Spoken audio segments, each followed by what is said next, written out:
देखो मेरे दिल की धड़कनें तुमसे भीख मांग रही हैं, सुकून की। बिस्मिल्लाहिर्रहमानिर्रहीम, अस्सलाम वालेकुम। 1958 में इंडिया में एक फ़िल्म बनी जिसका नाम था यहूदी। इस फिल्म को डायरेक्ट किया था बिमल रॉय ने, और इस फिल्म के खूबसूरत गानों की जो मौसीकी बनाई थी वो दो दोस्तों ने बनाई थी, शंकर और जय किशन। गालिबन मैं पहला आदमी हूँ जिसने इन दोनों के दरमियान और लगाया है, क्योंकि ये एक नहीं दो है, शंकर और जय किशन। शंकर जय किशन की मौसीकी और नगमे लिखे थे शैलेंद्र और हसरत जयपुरी ने। लता और मुकेश और गीता दत्त की आवाज़ें थीं इसमें। तू न पहचाने तो है ये तेरी नजरों। इस फिल्म के स्क्रिप्ट पर, इसी कहानी पर इससे पहले भी बहुत सारी फिल्में बन चुकी थी, यहूदी की बेटी के नाम से, यहूदी की लड़की के नाम से।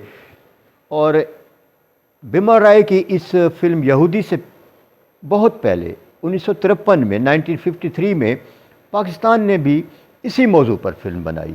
किरदारों के यही नाम थे। इसका जो स्क्रिप्ट था ये 1910 में लिखा गया था और ये लिखा था आगा हशर कश्मीरी ने।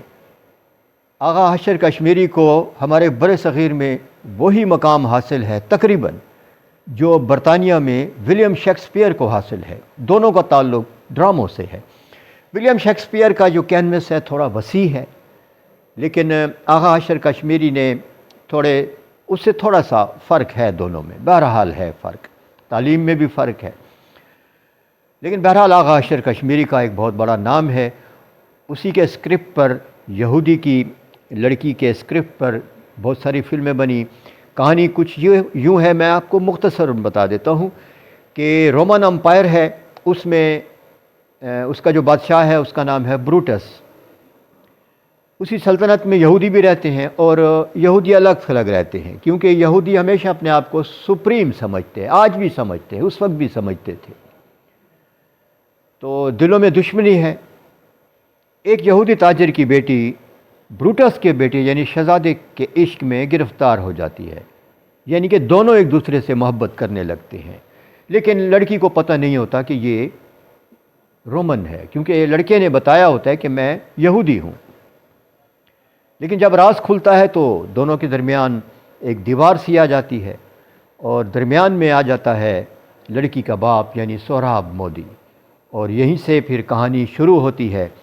और दिलीप कुमार जब इससे जुदा हो जाते हैं मीना कुमारी से, तो वापस जब महल में जाते हैं तो उनकी शादी तैयार हो रही होती है एक शहज़ादी के साथ, जिसका किरदार किया था निगार सुल्ताना ने। निगार सुल्ताना वही हैं जिनको आपने मुग़ल आज़म में देखा था, जो दिलीप कुमार के पीछे पीछे फिरते हैं और दिलीप कुमार अनारकली के इश्क में गिरफ़्तार हैं।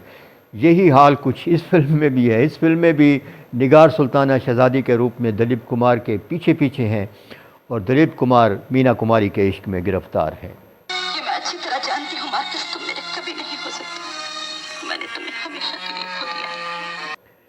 बहुत खूबसूरत मकाल में बोले निगार सुल्ताना के साथ दिलीप कुमार ने। देखने से ताल्लुक़ रखते हैं, सुनने से ताल्लुक़ रखते हैं। देखने से यूँ कि दिलीप कुमार के एक्सप्रेशंस हैं वो लाजवाब हैं। ऐसे वीराने में एक दिन घुट के मर जाऊं। इंसान अपनी जहरीली आंखों से वफा की झूठी चमक हटा दो। प्यार करने वाले दिल में इससे शक नहीं लाया करते। और मीना कुमारी ने जो रोमांटिक जुमले बोले उनका भी जवाब नहीं। मेरा दिल चाहता है कि पाकिस्तान में भी ऐसी फिल्में होती तो मैं आज अपने पड़ोसी मुल्क भारत का जिक्र ना कर रहा होता। बहरहाल ये हमारा दुश्मन तो है, लेकिन अफसोस कि मेरे पाकिस्तान में वो चीज़ें नहीं बन सकती। उसकी वजह ये भी है कि भारतीय फिल्म इंडस्ट्री ने हॉलीवुड के साथ साथ तकरीबन एक साथ कदम रखा था फिल्म बनाने में, फिल्म के मैदान में। और हमेशा हॉलीवुड और बॉलीवुड साथ साथ चलते रहे हैं, थोड़े से फ़र्क। बल्कि आजकल तो हॉलीवुड पीछे रह गया, बॉलीवुड इतना आगे निकल गया है।